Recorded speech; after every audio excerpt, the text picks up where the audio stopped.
కృష్ణకి కనీసం జిల్లా మీద అవగాహన లేదన్నారు మంత్రి బొత్స సత్యనారాయణ. ఏది పడితే అది మాట్లాడడం ఒక్కటే బాలకృష్ణకు అలవాటన్నారు.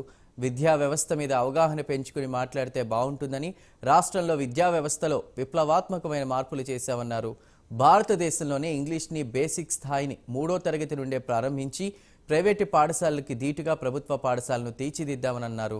ఇక ఏపీలో సంక్షేమం కొనసాగాలంటే మళ్లీ జగన్ రావాల్సిందే అని బొత్స స్పష్టం చేశారు. సంబంధించి ప్రచారానికి వస్తూ చీపురుపల్లి విజయనగరంలో ఆయన మాట్లాడిన మాటలు చూశాను. కాగితాలు పట్టుకొని కష్టపడి చూసి కింద పడి మీద పడి ఏదో మాట్లాడుతున్నాడు.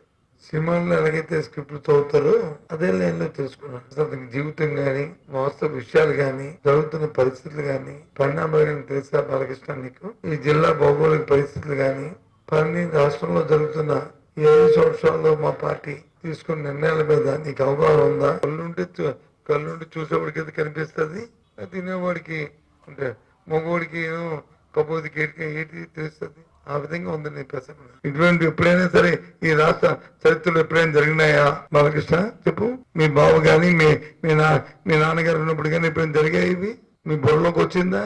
నీకెందుకు వస్తుంది? మీరు సినిమాల్లో గెంతుకుని తిరుగుతున్నప్పుడు మీకు ఇవన్నీ ఏం తెలుస్తుంది? దీంతో ఇది నీకంటే డబ్బు ఉంది, మీ తండ్రి గారు సంపాదించింది, నువ్వు సినిమాలో సంపాదించి ఉన్నది. పేదవాడి తాలూకు పరిస్థితులు మీకేం తెలుసు?